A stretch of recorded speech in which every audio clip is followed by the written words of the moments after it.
Leemos en el Evangelio según Lucas, en su capítulo 2, desde el texto 22 al texto 24. Y como se cumplieron los días de la purificación de ella, conforme a la ley de Moisés, le trajeron a Jerusalén para presentarle al Señor. Como está escrito en la ley del Señor, todo varón que abriere la matriz será llamado santo al Señor. Y para dar la ofrenda conforme a lo que está dicho en la ley del Señor, un par de tórtolas o 2 palominos.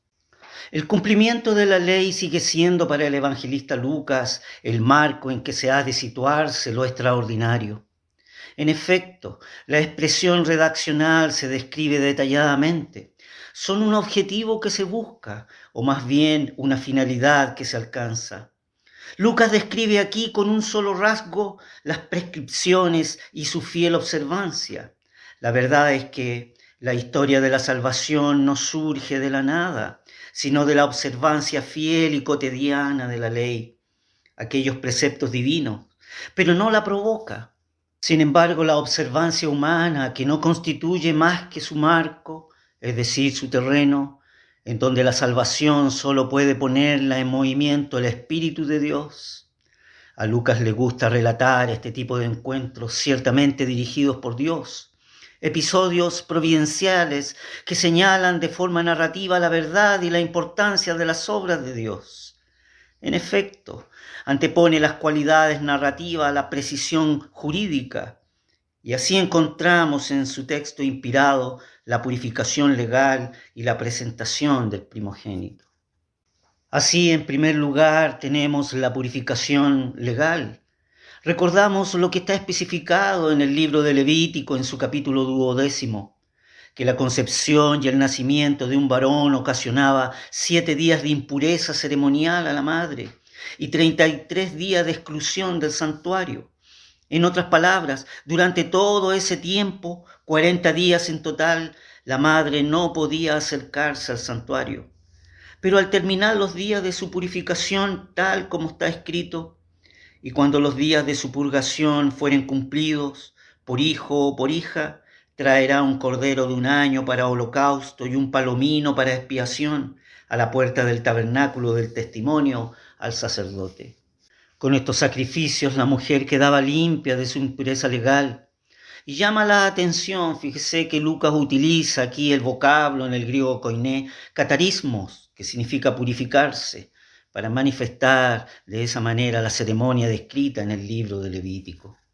En segundo lugar, tenemos la presentación del primogénito. Esta se describe en el libro de Éxodo, en su capítulo 13, el cual manifiesta: santifícame todo primogénito, cualquiera que abre matriz entre los hijos de Israel, así de los hombres como de los animales, mío es. El texto preceptúa la consagración de todo primogénito de sexo masculino al Señor. Fíjese que esto se relaciona tradicionalmente con el hecho de que el Señor perdonó la vida a los primogénitos israelitas cuando dio muerte a los primogénitos egipcios.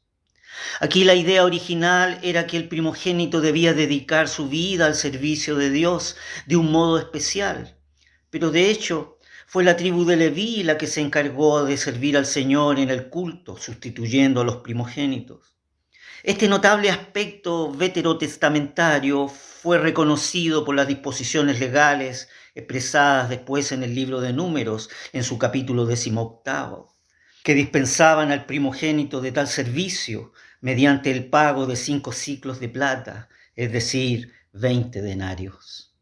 El texto inspirado por el divino autor lo expresa así: todo lo que abriere matriz en toda carne que ofrecerán a Yahvé, así de hombres como animales, será tuyo. Mas has de hacer redimir el primogénito del hombre, también harás redimir el primogénito de animal inmundo. Y de 1 mes harás efectuar el rescate de ellos, conforme a tu estimación, por precio de 5 siclos, al siclo del santuario, que es de 20 óbolos.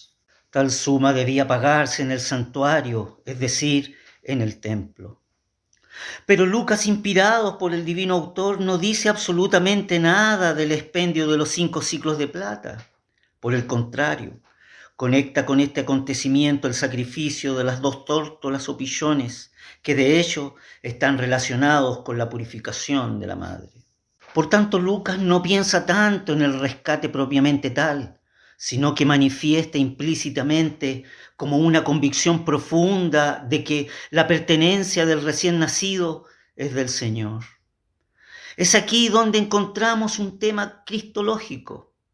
El Señor no fue rescatado o redimido con los 5 siclos de plata, sino que Él es el que rescataría y redimiría al hombre en su necesidad y en su condición pecaminosa. Por lo tanto, se confirma su esencia como un atributo principal para tal obra de redención, su santidad. Será llamado santo al Señor. El evangelista expresa así el motivo cristológico en forma concreta, presentando a Jesús en el templo delante de Dios en carne y hueso. Esta escena, tal como la narra Lucas, corresponde a lo expresado por el profeta Malaquías en su capítulo 3, cuando dice: y luego vendrá a su templo el Señor a quien vosotros buscáis. Es decir, esta es la entrada del Señor al templo. Pero esto supone una depreciación del templo propiamente tal, puesto que lo santo, es decir, la presencia del Señor en el templo, es más que el templo en sí. Pareciera entonces que Lucas desea asegurar de este modo la presencia de toda la familia en el templo. Junto con la condición humilde de la familia está la obediencia a lo prescrito en la ley. Ellos entendían que el Señor lo había determinado y estaba escrito en la ley como mandamiento para el pueblo de Israel. Y dar la ofrenda a lo que está especificado en la ley del Señor, tan solo un par de tórtolas o palominos en su humilde condición. Fíjese que una de las palomas era sacrificada en lugar del cordero y la otra se ofrecía como ofrenda por el pecado. Es así entonces que esta narrativa inspirada por el divino autor pone su acento en el hijo más que en la madre. La insistencia de Lucas en la ley, la cual no valora la observancia en sí misma, sino que prepara la próxima etapa de la historia de la salvación, que será el paso de la ley a Cristo, para que usted también pueda expresar: tú eres el Cristo, el Hijo del Dios viviente.